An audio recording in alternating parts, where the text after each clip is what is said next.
what was it like at practice yesterday, and just coming off that disappointing performance on Saturday? A lot to correct, so we did that in the meeting rooms, watched the film, did a lot of corrections. Came out to practice, everybody was good spirits. We got the win, 12-0, and ready for this championship. Hopefully we'll be able to get the job done. Excited to get back home to Charlotte and see the family, and just ready to get after it.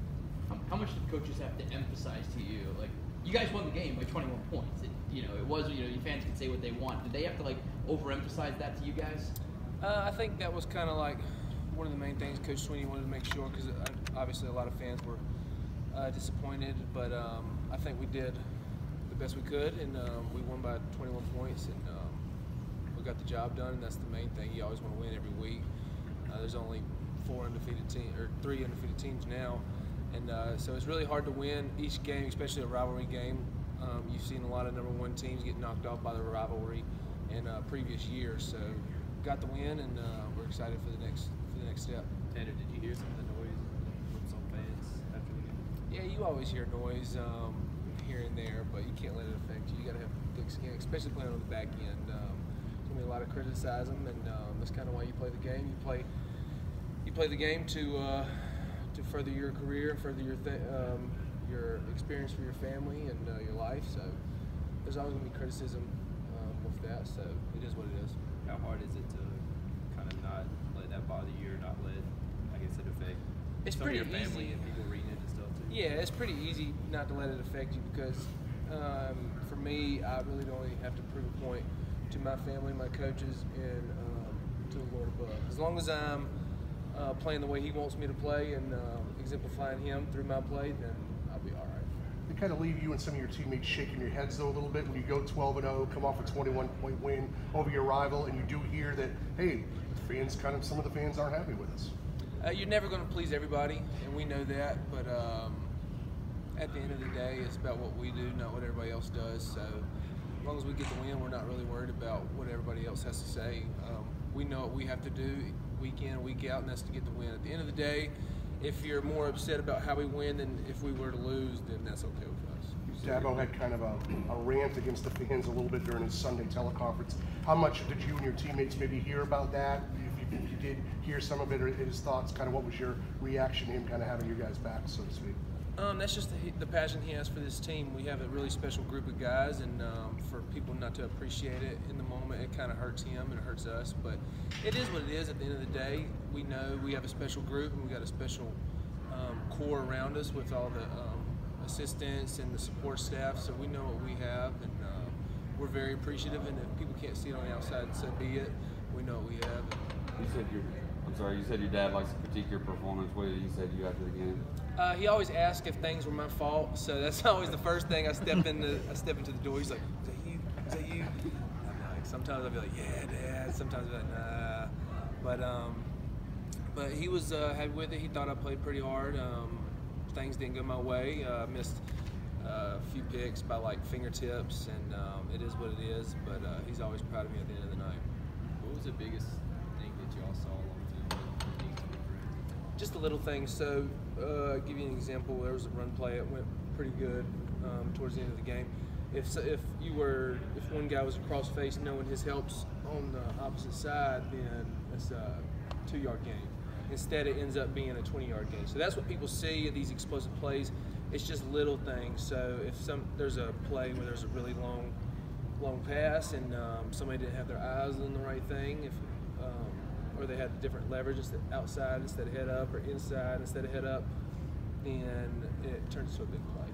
So it's the little things that really hurt us this past game, and it's about 6 plays. So majority of the plays, I think we played 90 plays. So you think about it, 85 plays were really, really good, 5 plays were really, really bad. People see the bad plays, and that turns your averages, instead of like, say they had 1 yard per rush, turns into 3 to 4.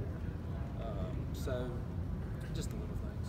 Coach Venables was saying a lot of it was like mental, maybe. Like you said, the basic stuff that you guys do great, that you've been doing right all year. Is there any reason you can point to as to why that happened?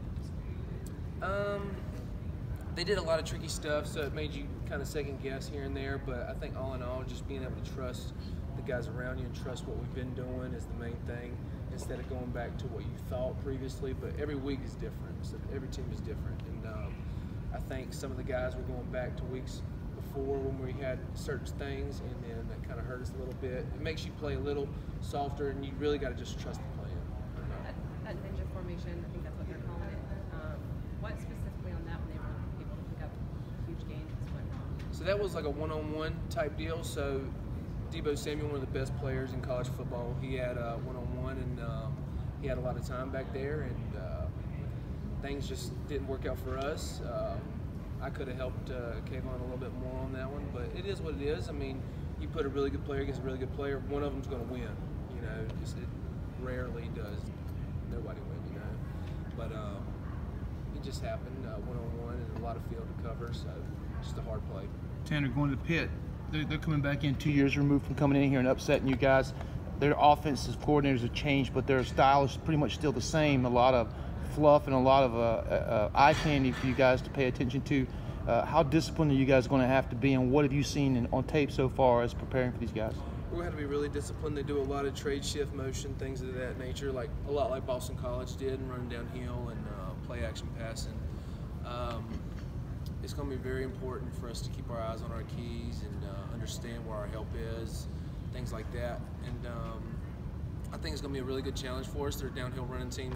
Running back's really good. They have some good big tight ends. I think one's like 280 or 285, something like that. So he's a big, stout guy. The quarterback's pretty good. So it's going to be a good test for us, and we're looking forward to it. How much does that loss to them motivate you guys heading into this one? A lot, because a lot of guys played in that game, and I think we gave up 500-something yards, which is not acceptable for us. And so we're excited for the challenge again, and see how it goes. What would it mean to your team or you to be part of a team that wins its 4th straight ACC championship? It's really legendary. So like teams don't really do that. I think we'll be the first team in ACC history to do that. So it's really exciting to be able to put your name in the books forever until another team comes up and does it again. But we'll always be known as the first one if that was to happen. So we're really excited for the challenge, and being able to do that will be great. How special is it for you? Do you ever take time to think about how hard it is to accomplish what this senior class has accomplished? And how much focus and energy you guys put into all this? Yeah, I think the time really gets away from people. Being able to do that 4 years in a row, it just doesn't happen every day. So you really got to appreciate it in the moment and continue to strive to do more. I know we got a lot of goals left ahead of us, and just try to keep it going, and then let everything speak for itself afterwards. How special is it for you to go back close to home and play in Bank of America? It's really awesome. You get a lot of phone calls you're not really used to. A lot of people want tickets, things of that nature, and so you try to please everybody. But it'll be great to get home, get to see my exit going by towards Charlotte again. It'll be nice to see that.